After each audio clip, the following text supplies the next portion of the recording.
Any left over from the other problems? Just so whenever you end up with, if I had something like this, 10x squared plus 11 fourths y squared equals 1. What shape is that going to be? Ellipse. And what's kind of wrong with it still? It's 11 fourths and it's x squared. It's not. It's the x and the y need to be 11. The 10 should be where? On the bottom. How? 1/10. 1/10, 11. And this will be y squared over 4 11s. And next you can say is wrong is it's just evil because that's really disgusting. Right? A would be 1 over rad 10. B would be 2 over rad 11. But who cares? You just make those decimals, you approximate it, whatever. So whenever there's a coefficient left out front, it's not supposed to be there. You can't just say A is root 10. That's no good. It's supposed to be on the bottom. Right? The first problem, you should be able to do it from here. But as I was telling a few people, a circle is just a special ellipse. So it's got to follow all the same rules that ellipses do. Right? So if you look at it like it's an ellipse, it'll still work. That's 3 and 3. So you go 3 on the x, 3 on the y, and you end up with an isometric circle. But when you do your c squared, what happens? Yeah, it's plus there, so it's a minus in the focus equation, right? So you get c equals 0, which makes sense because the center is 0 and the focus and the center for a circle are the same. So it's kind of like a little proof that it's true. I like it. When you start to tear them apart, it starts to become less and less of a circle. The skinnier it is, the further the foci go out. Yeah, we know so far. Okay, so I think what most of us want to look at is that bonus question.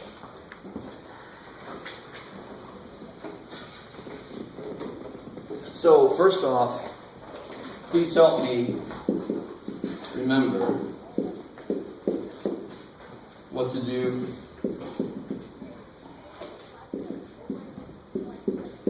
there. Because if I know that a circle is at center 0, 0, what would this center be, for example? Where would the center be here? 1, -7. I love it, because I know this is just translated. If it's in with the variable, it's the opposite of what I see always. So I see a -1 there, so that means it went over 1. See a +7, so it means it went down 7. Maybe. Simple. Alright, I love it. Y'all are doing your poker thing again. Don't let them know how we feel. So how do I do this? What process is this called? What is this called? Complete square. Because I'm going to complete this side and make it become a squared thing. And the reason I'm doing that is because if I put it in this form, I can see where the center is gone. So what do I have to put there? Half of 8. Yeah, half of 8 is -4. Squared. -4 squared, Plus 16. So I put a plus 16 there. So it's going to become x minus 4.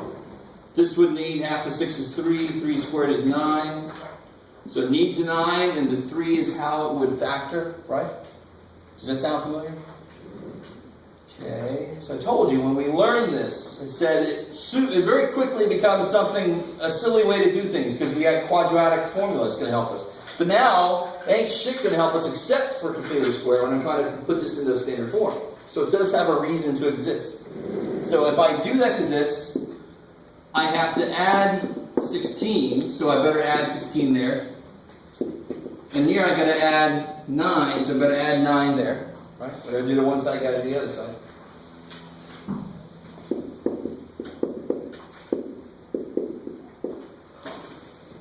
How we doing? Again. So for some of you are not playing poker anymore, I like it. So then here I get my x minus 4 squared.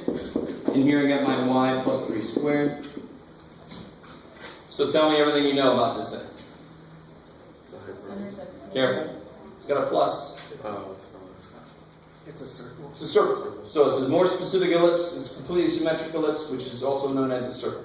Cool. Just like a square is a certain kind of rectangle. Same idea. So the center of this circle is going to be where? 4, -3, 11. And the radius is 5. So all I do is I find the center and then I go out from it, the radius, and then I connect all those points. So if I go, that's neat. There's exits on the side. So if I go, felt like I was showing you where the exits were in the plane. Oh, okay. Stay with me now. So 4, 1, 2, 3, 4, negative 3. Sorry, it comes to. And then from there, that's the center. And then from there, of course, I'm going to go 5 out. 5 out in all the radial and all the cardinal directions. Right. So I can't go 5 that way very easily. So I go 5 up. So since I'm at negative 3, I'm going to end up at 2. So there's an actual point on the circle. I'm at 4, so if I go down 5, I'm going to end up at negative 1. There's a point. And of course, can I go 5 down this way? Maybe. And this thing's going to look really ugly. But oh, 1, 2, 3, 4, 5, way out there. And it's a perfect, it's a perfect circle. All right. I like it. Somebody stepped on my circle a few times. Poor thing. That's cool. But I mean, do you guys get the idea? Once you know how to plot, how to make a hyperbola, once you know how to make an ellipse, once you know how to make a circle, the beautiful thing is, just if it's shifted, you do completing the square to see where it's shifted to. And then, like for a hyperbola, if you find your centers here, then you count up and down and over and over and make your little box. You make your box centered at wherever the new center is. So your process doesn't change. You just find where the new center is and then start doing your process. Does that make sense? Your ellipse, you find the major, semi-major, and the semi-minor from your new center, and then just fill it in. So this process of completing the square works with even non-circles. Oh, hell yeah. All right. So it gets a little bit uglier, possibly, for ellipses, because we're going to have coefficients that we have to take care of. So let me take an example problem out of here. Oh, okay. That's not too bad.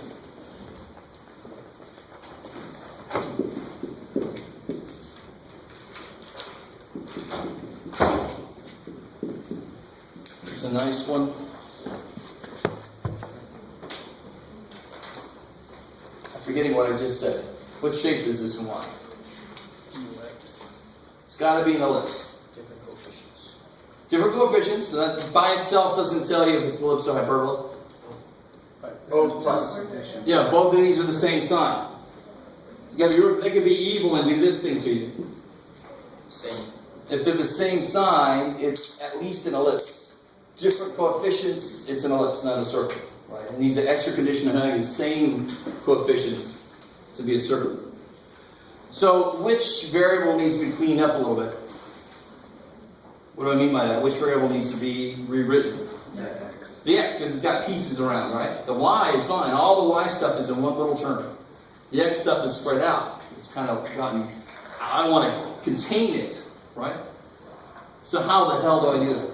Well, you can get rid of the coefficients because 36 is divisible by 9. I like it. So tell me very specifically what to do then. You can move a 9 out and then have x squared plus 4. And do even better than that. Just divide everything by 9. And then you don't have to worry, because if you just move a 9 out, you always got to keep in mind that the 9 is there. Well, if I just get rid of the 9, it's not there. I don't have to worry about it. So then I get x squared minus 4x plus 4 9 y squared equals still 0. 0 eats 9 up for lunch. And then how do I complete this guy? Is everybody with me? Of course, completed square only works if the first coefficient is a 1. It's built off of that. So if it's not, you either have to factor it out, or if it's an equation, just divide the damn thing out of there, right? And then how do I complete this guy? It's going to be plus 4. Yeah, negative 2 squared is 4. So then I add 4 here. And I add 4 there. How we do? Okay. So then this factors as what? X minus 2. That's the awesome thing about completing square. The first step tells you what the next step is going to be. It tells you how it's going to factor. Plus, now how do I really want to write this? Well, we'll see in a minute. 9/4. I'll show you. over equals 4. So what's still not quite Need right? one over there.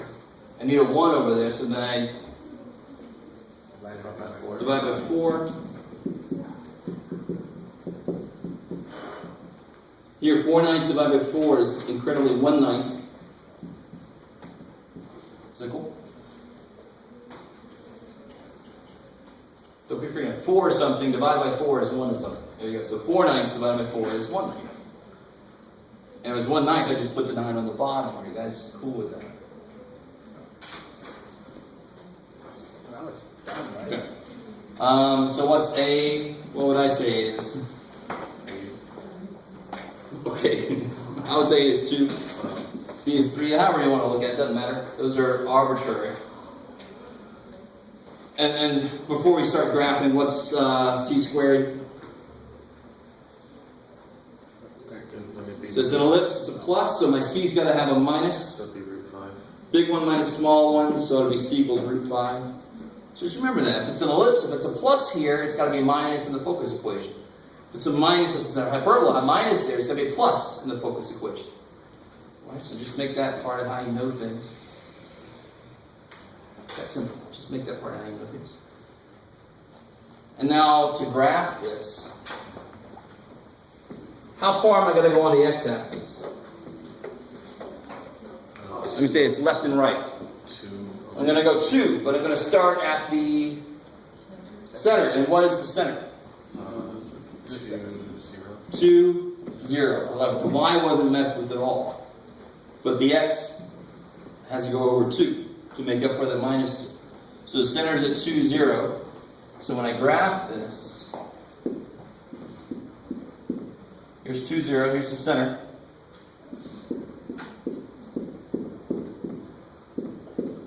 Okay, so now from there I'm going to go 2 in the x direction. Right, so I'm going to go there and there. And in the y direction I'm going to go 3. So up 3. You can do it, Jeff. There you go. Down 3. And then here's my ellipse.